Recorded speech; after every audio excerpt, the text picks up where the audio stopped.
Il était une fois, dans une contrée lointaine, un royaume imaginaire dans lequel on élisait les rois. Tous les rois ayant étudié à l'école des rois, ils pensaient tous la même chose, et depuis longtemps, les habitants intelligents du royaume avaient arrêté de voter pour leur roi. Le peu qui votaient encore le faisaient par peur qu'un roi ou une reine plus méchant qu'un autre n'arrive au pouvoir. Mais tous savaient que les rois étaient plus préoccupés par le contenu de leur coffre-fort que par le sort du peuple. C'était un royaume étrange, dans lequel tous les métiers les plus vitaux de la société, comme nourrir les gens, les soigner dans les hôpitaux ou encore construire les maisons et les routes, étaient les moins bien payés.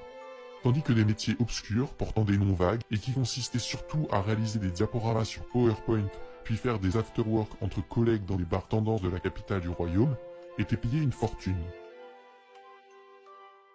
Depuis la maternelle, on avait expliqué aux gens simples que c'était ainsi. C'était la loi du marché, les travaux manuels payaient mal, on ne pouvait rien y faire, et beaucoup avaient fini par accepter leur sort. Ils s'abîmaient la santé au travail car au fond il leur restait un dernier espoir. Celui de donner à leurs enfants un avenir meilleur et de vivre en attendant avec leurs proches des moments heureux. Les gens intelligents savaient que les rois, malgré toutes leurs promesses, n'amélioreraient jamais leur situation. Mais au moins, ces rois étaient suffisamment nuls pour n'aggraver les choses que lentement. Un jour, un nouveau roi arriva au pouvoir. Ce roi avait été formé dans l'une des grosses banques du royaume. Comme beaucoup de rois arrivés au pouvoir dans les royaumes voisins, c'était un adepte de Thomas Malthus, un prêtre fou qui professait l'idée que face à toutes les menaces qui pesaient sur l'humanité, une partie seulement de la population du monde pouvait être sauvée. Il fallait donc détruire tout ce qu'il restait de solidarité dans le royaume et organiser la guerre de tous contre tous, pour que seule une partie de la population survive. Il fallait que les vieux meurent plus vite en les privant de soins, que les pauvres meurent plus jeunes en rendant payante la couverture maladie, et il fallait empêcher une partie de la population de se reproduire en la forçant à courir chaque instant de sa vie après l'argent plutôt que de penser à fonder une famille. On alla jusqu'à supprimer les aides aux handicapés au nom de la compétitivité. Les gens simples ne comprenaient pas pourquoi c'était eux qui devaient disparaître alors qu'ils étaient ceux qui avaient toujours tout construit pour la société, nourri la population, soigné les malades. Mais le roi et ses armées avaient conquis la terre entière. Son armée puissante lui permettait de faire travailler des gens pour une misère aux quatre coins du monde, et ses propres sujets ne l'intéressaient plus car ils coûtaient trop cher. Alors le roi commença à tout fermer et à tout détruire, bien décidé à rendre la vie impossible pour tous ceux qui dans son pays n'habitaient pas dans le centre d'une grande ville et ne faisaient pas partie de ce grand rêve d'un royaume futur, plein de bicyclettes électriques, de gratte-ciel, de start-up écologiques et de week-ends en avion à New York. Un jour que le roi passait encore une loi contre les pauvres, les gens simples sortirent sur les routes et décidèrent de les bloquer nuit et jour pour protester. Ils réalisèrent en se rencontrant qu'ils étaient des millions dans la même situation. Des millions à ne demander rien de plus que de quoi vivre dignement et apprécier les choses simples de la vie, quand les nobles du royaume avaient besoin de voyages, de moquettes à 300 000 écus et de tous les luxes possibles pour se sentir exister. Face à leur demande, le roi afficha son sourire le plus cruel et le plus méprisant. Et ses amis nobles, possédant la télévision du royaume, s'employèrent à ridiculiser par tous les moyens possibles les ploucs qui bloquaient les routes et manifestaient dans les rues. Alors les ploucs décidèrent de se rendre au château du roi pour lui rappeler comment leurs aïeux avaient un jour été obligés de couper la tête d'un roi précédent quand celui-ci s'était montré trop arrogant à leur égard.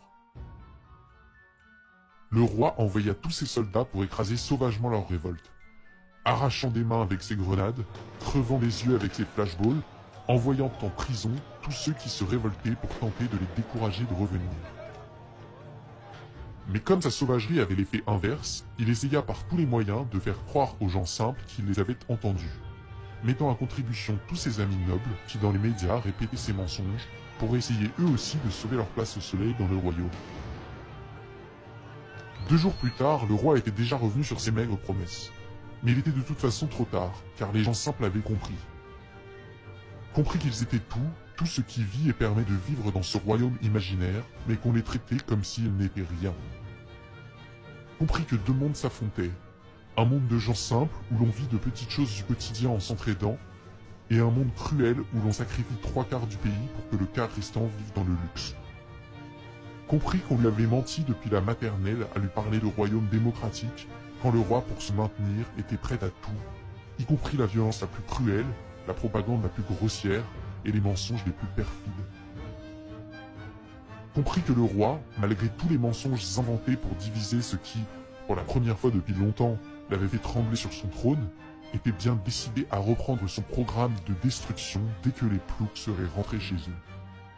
Qu'il était déterminé à détruire une par une toutes les choses qui rendaient jusqu'à présent la vie des gens simples à peu près vivable et le plus vite possible. Parce que c'était pour ça que les nobles l'avaient mis au pouvoir et que ses ordres lui venaient d'en haut, de l'Union royauméenne et de tous les groupes d'intérêt puissants de nobles qui y siégeaient. La révolte était partie pour durer. Aussi, quand le roi leur demanda pour la énième fois de rentrer chez eux et d'attendre leur mort à petit feu, ses télévisions rabâchant chaque semaine que la révolte était finie, les gens simples répondirent. « Mesdames et messieurs les nobles, vous vivez au-dessus de nos moyens. Vous polluez trop et vous coûtez trop cher. Nous et la planète ne pouvons plus payer pour vos assemblées, vos sénats, vos voyages en avion à New York, vos enfants qui étudient aux quatre coins du monde. Rendez-nous l'argent pour que nous gardions ouverts nos écoles et nos hôpitaux. Si nous ne pouvons plus travailler pour vous, monsieur le roi, nous travaillerons et produirons pour nous-mêmes. Et si cela vous déplaît, à vous et tous vos nobles, partez vivre sur Mars. Nous ne vous laisserons pas nous affamer sur nos propres terres, nous qui sommes tout. Ou alors, nous ne disparaîtrons pas sans combattre. Nous le devons à tous les morts, mutilés et prisonniers de notre révolution. Nous le devons aux agriculteurs suicidés, aux infirmières épuisées, aux menuisiers, charpentiers, jardiniers dont les mains ne se ferment plus, aux auxiliaires de vie aux dos brisés, aux morts noyés en Méditerranée forcés de fuir vos pillages et vos guerres sans fin, à nos campagnes qui meurent pendant que vous tuez celles des autres, partout dans le monde et la planète avec. Votre monde est déjà infâme et celui que vous nous préparez est encore pire. Attendez-vous, partout où vous irez, à nous trouver sur votre route. Nous ne rentrerons pas chez nous. Nous ne rentrerons plus chez nous car le monde des rois marche sur la tête et que nous avons les pieds sur terre. Ce qui ne nous laisse d'autre choix, aussi longtemps que nous vivrons, que de marcher sur la tête des rois.